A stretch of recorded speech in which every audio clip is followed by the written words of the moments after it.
নমস্কাৰ। ITI নামভৰ্তিসমূহ চলি আছে আৰু যিসকল ছাত্ৰ ছাত্ৰীয়ে ITI online form fill up কৰিছিলে ITI পঢ়িবলৈ কাউন্সেলিং প্ৰক্ৰিয়া আৰম্ভ হৈছে আৰু আজি 23 তাৰিখ আৰু চইচ ফিলিঙো অলৰেডি আৰম্ভ হৈছে।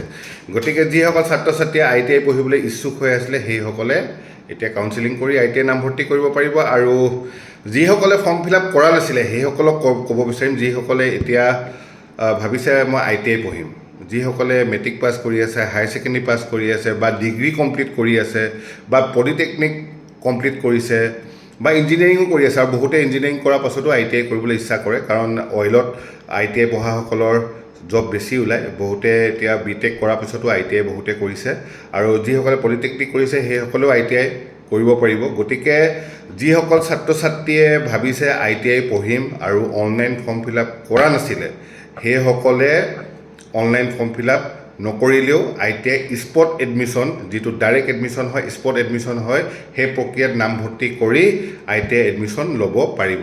গতিকে পলম নকৰিব। আমাৰ অসম ITI ককৰাতলি তিনিচুকীয়াত উপলব্ধ NCVT দ্বাৰা স্বীকৃতিপ্ৰাপ্ত উপলব্ধ ট্ৰেডসমূহ হৈছে fitter, electrician, mechanic diesel, stenography, COPA, instrument mechanic. এই ট্ৰেডকেইটা আমাৰ অসম ITIত উপলব্ধ হয়। যিসকল ছাত্ৰ ছাত্ৰীয়ে ভাবিছে ITI পঢ়িম সেইসকলে পলম নকৰিব, আজিয়ে আমাৰ অসম ITIত আহক আৰু ছিটসমূহৰ বাবে যি ফৰ্ম ফিল আপ চলি আছে সেই ফৰ্ম ফিল আপ কৰিব পাৰিব আৰু আমাৰ ছিটসমূহ লিমিটেড হয়। গতিকে কেইটামান ছিটহে বাকী আছে কিছুমান ট্ৰেডত। গতিকে যিসকল ছাত্ৰ ছাত্ৰীয়ে ভাবিছে ITI ফৰ্ম ফিল আপ কৰিম সেইসকলে আজিয়ে যোগাযোগ কৰক, অনলাইন নকৰিলেও কোনো কথা নাই।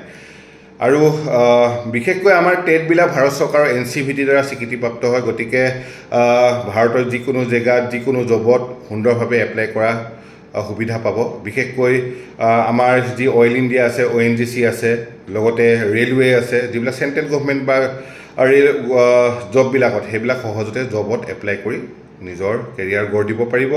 আৰু ক'ব বিচাৰিম যিসকল ছাত্ৰ ছাত্ৰীয়ে এতিয়া বিশেষকৈ ছোৱালীবিলাকে যিসকলে গ্ৰেজুৱেশ্যন কমপ্লিট কৰিছে বা হায়াৰ ছেকেণ্ডেৰী পাছ কৰাৰ পাছতে ITI পঢ়িম বুলি ভাবিছে, এটা ভাল ট্ৰেড আছে ষ্টেন'গ্ৰাফি আৰু এটা কপা। যিসকলে কম্পিউটাৰ কোৰ্চ কৰা নাই, বিশেষকৈ যিবিলাক ছোৱালী বা ল'ৰা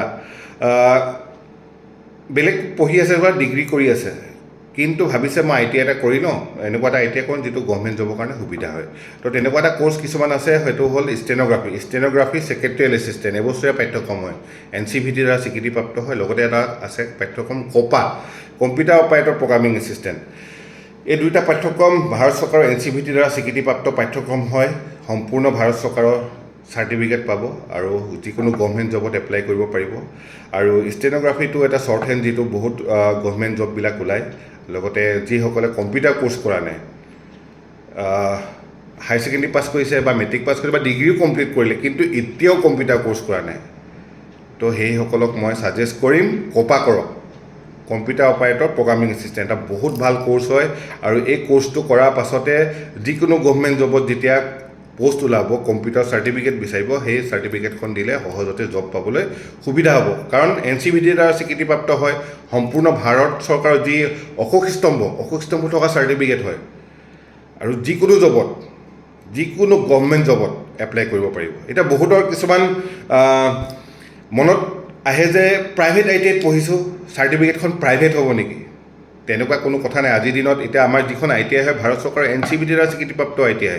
গভৰ্ণমেণ্ট ITIত পঢ়িলে যিখন চাৰ্টিফিকেট পাব, আমাৰ ইয়াতো পঢ়িলে একেখনেই চাৰ্টিফিকেট পাব।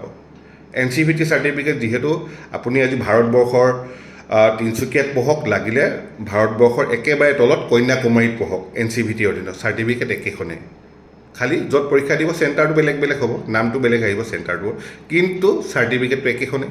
ফৰ এক্সাম্পল যেনেকৈ CBSE চাৰ্টিফিকেট, ভাৰত চৰকাৰৰ যিসকল ছাত্ৰ ছাত্ৰীয়ে CBSE স্কুলত পঢ়ে ভাৰতৰ যিকোনো স্থানত CBSEৰ পৰা চাৰ্টিফিকেট পায়, চেণ্ট্ৰেল গভৰ্ণমেণ্টৰ চাৰ্টিফিকেট হয় CBSE। তেনেকৈ ITI ক্ষেত্ৰতো একেই, NCVT দ্বাৰা স্বীকৃতিপ্ৰাপ্ত চাৰ্টিফিকেট হয়। ভাৰতৰ যিকোনো জেগাত যাওক একেই চাৰ্টিফিকেট, একেই মান্য, গভৰ্ণমেণ্টত পঢ়ক প্ৰাইভেটত পঢ়ক কোনো কথা নাই। আৰু যিসকলৰ পাৰ্চেণ্টেজ কম ভাবি আছে, এতিয়া ক'ব বিচাৰিম যিসকল ছাত্ৰ ছাত্ৰীয়ে গভৰ্ণমেণ্ট ITIত এপ্লাই কৰিছে, মই গভৰ্ণমেণ্ট ITIত পঢ়িবলৈ বহুত ইচ্ছা কিন্তু পাৰ্চেণ্টেজ একেবাৰে কম, বিল' 50 বিল' 60 কিন্তু কেনেকৈ ছিট পাব? ছিট পোৱা সম্ভৱেই নহয়, কাৰণ গভৰ্ণমেণ্ট ITI-বিলাকতো একেবাৰে লিমিটেড ছিট আছে। ফৰ এক্সাম্পল ফিটাৰত 20টাহে ছিট থাকিব যিকোনো গভৰ্ণমেণ্ট ITI এখনত, বা 20টা বা 40টা ছিট থাকিব। কিন্তু সেই 20টা বা 40টা ছিটৰ কাৰণে এপ্লিকেশ্যন হাজাৰ হাজাৰ লাখ লাখ আহিব। যাৰ পাৰ্চেণ্টেজ ভাল সি সুবিধা পাব আগতীয়াকৈ। তো 20টা 40টাহে ছিট থাকে গভৰ্ণমেণ্ট ITI-বিলাকত। আমাৰ এতিয়া তিনিচুকীয়াতে গভৰ্ণমেণ্ট ITI এখনেই আছে। তো সেই তাত 40টা ছিটৰ কাৰণে ফিটাৰ, ফৰ এক্সাম্পল কৈছোঁ, ফিটাৰ বা ইলেক্ট্ৰিচিয়ানত হাজাৰ হাজাৰ লাখ লাখ এপ্লিকেশ্যন আহিব, কিন্তু পাবই কেইটা? যিকেইটা ভাল পাৰ্চেণ্টেজ সিহঁতিহে পাব, বাকীখিনিয়ে ক'ত পঢ়িব? গতিকে আগতীয়াকৈ চিন্তা কৰিব। আমাৰ প্ৰাইভেট ITI-সমূহতো বহুত ছিট নাই, আমাৰতো ইয়াতে 20-40টাই ছিট। গতিকে যিসকলে পঢ়িব বিচাৰিছে ITI আগতীয়াকৈ যোগাযোগ কৰক। পিছত গভৰ্ণমেণ্টতো ছিট নাপাব, প্ৰাইভেটতো নাপাব, থাকিব লাগিব, বছৰটো পাৰ হৈ যাব, আকৌ নেক্সট ইয়েৰ ট্ৰাই কৰিব লাগিব। গতিকে পলম নকৰিব। যিসকলে ভাবিছে ITI পঢ়িম, আমাৰ অসম ITI ককৰাতলি তিনিচুকীয়াত আজিয়ে যোগাযোগ কৰক আৰু নিজৰ ছিটটো বুক কৰক। এতিয়া বুক কৰিব টাইম নাই একচুৱেলি, এতিয়া ডাইৰেক্ট এডমিশ্যনেই চলি আছে। আমাৰ স্পট এডমিশ্যন হৈছে, ডাইৰেক্ট এডমিশ্যন লওক। এডমিশ্যন লৈ আমাৰ ছেপ্টেম্বৰৰ পৰা ক্লাছ ষ্টাৰ্ট কৰিম। যি গভৰ্ণমেণ্টৰ যি কাউন্সিলিং প্ৰক্ৰিয়া আছে, সেই কাউন্সিলিং প্ৰক্ৰিয়া যেতিয়া এডমিশ্যন হ'ব, শেষ হ'ব, লগে লগে ক্লাছ ষ্টাৰ্ট হ'ব। একচুৱেলিটো ক্লাছ এতিয়া পলমেই হৈছে। আমি অলৰেডি যোৱা বছৰ আমি আগষ্টত ক্লাছ ষ্টাৰ্টেই কৰিছিলোঁ, কিন্তু এতিয়া এবছৰ অলপমান কাউন্সিলিং প্ৰক্ৰিয়াটো লেট হৈছে। তো এইকাৰণে ক্লাছবিলাক লেট হৈছে। গতিকে টেনশ্যন ল'ব নালাগে, ক্লাছবিলাক হ'ব, কাউন্সিলিং প্ৰক্ৰিয়া কমপ্লিট হোৱাৰ পাছতেই হ'ব। গতিকে যিসকল ল'ৰা ছোৱালী ছাত্ৰ ছাত্ৰীয়ে ভাবি আছে যে ITI পঢ়িম, গতিকে পলম নকৰিব। আৰু এটা ভাল ট্ৰেড ইনষ্ট্ৰুমেণ্ট মেকানিকৰ বিষয়ে কৰিম। ইনষ্ট্ৰুমেণ্ট মেকানিক ট্ৰেডটোৰ যি চাকৰি আমাৰ অইল ইণ্ডিয়াত ওলাই থাকে, গতিকে ইনষ্ট্ৰুমেণ্ট মেকানিক এটা বহুত ভাল ট্ৰেড হয়। মাত্ৰ 4টা নে 5টা ছিট মোৰ ওচৰত আছে। যদি পঢ়িব বিচাৰে ইনষ্ট্ৰুমেণ্ট মেকানিক, ইমিডিয়েট যোগাযোগ কৰক। মাত্ৰ কেইটামান ছিট আছে। তো এই ছিটকেইটা যদি পাব বিচাৰিছে যোগাযোগ কৰক। একেবাৰে লিমিটেড ছিট আছে মোৰ ওচৰত। আৰু ইনষ্ট্ৰুমেণ্ট মেকানিকো যিহেতু অকল আমাৰ অসমত গভৰ্ণমেণ্ট ITIতে এভেইলেবল হয়, আৰু যিসকলে গভৰ্ণমেণ্টত নাপায় তো প্ৰাইভেটতে পঢ়িব লাগিব। পাৰ্চেণ্টেজ ভালকেইজনহে পাব গভৰ্ণমেণ্টত। গতিকে পলম নকৰিব, বাৰে বাৰে কৈছোঁ পলম নকৰিব। যিসকলে পঢ়িব বিচাৰিছে আজিয়ে আহক, কাৰণ আমাৰ ইয়াত যিসকলে পঢ়িব 100% প্ৰেক্টিকেল নলেজ পাব আৰু অত্যাধুনিক সা সৰঞ্জাম, যিবিলাক লেটেষ্ট টুলছ এণ্ড টেকন'লজিৰ ওপৰত ট্ৰেইনিং হ'ব।